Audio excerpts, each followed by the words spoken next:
നമസ്കാരം, ഇൻസൈഡിലേക്ക് സ്വാഗതം. Israel Palestine യുദ്ധം അനന്തമായി നീണ്ടുപോകുന്ന സാഹചര്യത്തിൽ യുദ്ധം രാജ്യത്തിന് പുറത്ത് പല രീതിയിൽ പ്രതിഫലിച്ചുകൊണ്ടിരിക്കുന്നു എന്നുള്ളത് ഏവർക്കും അറിയാവുന്നതാണ്. ചെങ്കടലിൽ കപ്പലുകൾക്ക് നേരെ ഹൂതികളുടെ മിസൈൽ ആക്രമണം, അതിനെ തിരിച്ചടിച്ചുകൊണ്ട് അമേരിക്കയും ബ്രിട്ടനും രംഗത്ത് വരുന്നു. എന്നിട്ടും തീരാത്ത പ്രതികാര നടപടിയുമായി വീണ്ടും ഹൂതികൾ ചെങ്കടലിൽ നിലയുറപ്പിച്ചിരിക്കുന്നു. ഏറ്റവും ഒടുവിൽ പുറത്തു വന്നിരിക്കുന്ന വിവരം അനുസരിച്ച് ഇന്ത്യയിലേക്ക് യാത്ര തിരിച്ച ഒരു കപ്പലിലേക്ക് പോലും ഇങ്ങനെ ആക്രമണം നടന്നുവെന്ന സൂചനയാണ് പുറത്തു വന്നുകൊണ്ടിരിക്കുന്നത്. മറുഭാഗത്തായി പലസ്തീനെ അംഗീകരിക്കാൻ തയ്യാറല്ലെങ്കിൽ ഇസ്രായേലിന് വലിയ വില നൽകേണ്ടി വരുമെന്ന നിലപാട് കടുപ്പിച്ച് അറബ് രാഷ്ട്രങ്ങൾ രംഗത്ത് വരികയാണ്. ഏറ്റവും ഒടുവിൽ സൗദിയാണ് ഇസ്രായേലിനെ കൂടുതൽ പ്രതിരോധത്തിലാക്കിയിരിക്കുന്നത്. ചെങ്കടലിൽ ഇപ്പോൾ നടന്നിരിക്കുന്ന ആക്രമണം ഹൂതി വിമതരുടേതാണ് എന്നുള്ള കാര്യത്തിൽ വ്യക്തത ലഭിച്ചിരിക്കുകയാണ്. ഇന്ത്യയിലേക്ക് യാത്ര തിരിച്ച അമേരിക്കയിൽ നിന്നും യാത്ര തുടങ്ങിയ കപ്പൽ, അങ്ങനെ ഈ കപ്പൽ ഉൾപ്പെടെ 2 കപ്പലുകൾക്ക് നേരെയാണ് ഏറ്റവും ഒടുവിലായി ഹൂതികൾ മിസൈൽ ആക്രമണം അഴിച്ചുവിട്ടിരിക്കുന്നത്. വലിയ തോതിൽ പ്രകോപനം സൃഷ്ടിച്ചിരിക്കുന്നത്. ഫെബ്രുവരി 6-ാം തീയതി പുലർച്ചെ 1:45 വൈകുന്നേരം 4:30 അറേബ്യൻ സമയമാണ് വ്യക്തമായിരിക്കുന്നത്. അതിനിടയിൽ യമനിലെ ഹൂതി കേന്ദ്രങ്ങളിൽ നിന്നും 6ഓളം ബാലിസ്റ്റിക് മിസൈലുകൾ കടലിൽ യാത്ര ചെയ്തുകൊണ്ടിരിക്കുന്ന ഈ കപ്പലുകൾക്ക് നേരെ തൊടുത്തുവിട്ടു എന്നാണ് ഔദ്യോഗിക എക്സ് ഹാൻഡിലൂടെ അമേരിക്കൻ സൈന്യം വ്യക്തമാക്കുന്നത്. കനത്ത പ്രകോപനമെന്ന രീതിയിൽ തന്നെയാണ് ഇതിനെ നോക്കി കാണേണ്ടത്. പ്രത്യേകിച്ചും ഇന്ത്യയിലേക്ക് യാത്ര തിരിച്ചിരിക്കുന്ന ഒരു കപ്പലായിരിക്കട്ടെ, ഇന്ത്യയുമായി ബന്ധമുള്ള ഏത് കപ്പലും ആയിരിക്കട്ടെ, അതിനെതിരെയുള്ള ആക്രമണങ്ങളൊന്നും തന്നെ ഇന്ത്യ നിസ്സാരവൽക്കരിച്ച് കാണില്ല എന്നുള്ളത് ഹൂതികൾക്ക് ഇതിനു മുൻപ് തന്നെ മനസ്സിലായതാണ്. ഇനി അമേരിക്കയുടെ നിലപാടായിരുന്നാലും തങ്ങളോട് പ്രതികാര നടപടി വെച്ച് പുലർത്തുന്ന ഹൂതികൾക്കെതിരെ ഇനി ഒരു തരത്തിലുള്ള സന്ധി ചേരാനും അവർ തയ്യാറല്ല. അടിക്ക് തിരിച്ചടി എന്ന രീതിയിൽ ശക്തമായ തിരിച്ചടി തന്നെയായിരിക്കും, കനത്ത വില തന്നെയായിരിക്കും ഇനി നൽകേണ്ടി വരിക എന്ന കാര്യത്തിലും ഒരു സംശയവുമില്ല. ഇതുവരെ ആക്രമണങ്ങളുടെ ഉത്തരവാദിത്വം ഏറ്റെടുത്ത് ഹൂതികൾ രംഗത്ത് വന്നിരിക്കുന്നു എന്ന് വേണം മനസ്സിലാക്കാൻ.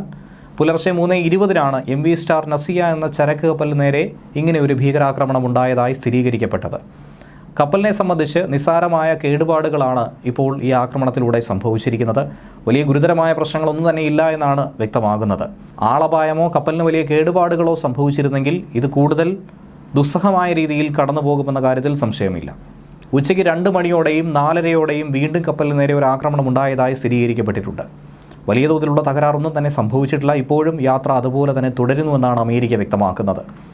ഇന്ത്യയിലേക്ക് ലക്ഷ്യം വെച്ച് തന്നെയാണ് ഈ യാത്രയെന്നും മനസ്സിലാക്കാൻ കഴിയുന്നുണ്ട്. ഇന്ത്യൻ സമുദ്രാതിർത്തി കടക്കുമ്പോൾ ഏതു തരത്തിലുള്ള പ്രകോപനം ഉണ്ടാകുമെന്ന കാര്യത്തിലാണ് ആകുലത വർദ്ധിക്കുന്നത്. അങ്ങനെ ഉണ്ടായാൽ ഇന്ത്യ ഉറപ്പായും തിരിച്ചടിക്കുമെന്ന കാര്യത്തിൽ ഒരു സംശയവും വേണ്ട. പ്രതിരോധിക്കാൻ ഏതറ്റം വരെയും ഇന്ത്യ പ്രവർത്തിക്കുമെന്നുള്ളതും ഇതിനോടകം തന്നെ ചെങ്കടലിൽ സംഭവിച്ച സംഭവ വികാസങ്ങളിലൂടെ ഏവർക്കും മനസ്സിലാക്കിയെടുക്കാവുന്നതേയുള്ളൂ. ഇനി ഇതോടൊപ്പം തന്നെ മറ്റൊരു കപ്പലിനും മിസൈൽ ആക്രമണം നേരിടേണ്ടി വന്നിരുന്നു. ബ്രിട്ടൻ്റെ ഉടമസ്ഥയിലുള്ള ചരക്ക് കപ്പലായ MV മോർണിംഗ് ടൈഡനാണ് ഈ ആക്രമണം നേരിട്ടത്. ഹൂതികൾ 3 മിസൈലുകളാണ് തൊടുത്തുവിട്ടത്. അത് കപ്പലിൻ്റെ സമീപത്തായി കടലിലാണ് പതിച്ചത്.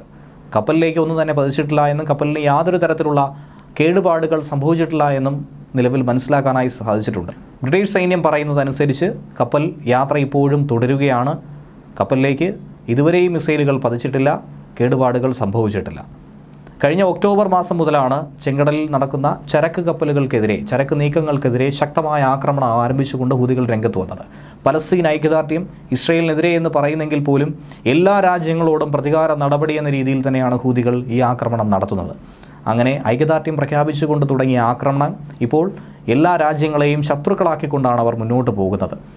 ഇസ്രായേൽ കപ്പലുകളെ മാത്രം ലക്ഷ്യം വെച്ച് തുടങ്ങിയ ആക്രമണമാണെങ്കിൽ ഏറ്റവും ഒടുവിൽ ഇപ്പോൾ സംഭവിച്ചിരിക്കുന്നത് എല്ലാ കപ്പലുകളെയും നശിപ്പിക്കുക എന്ന ഒരു പ്രതികാര മനോഭാവത്തിൽ തന്നെയാണ് കെട്ടടങ്ങിയിരിക്കുന്നത്.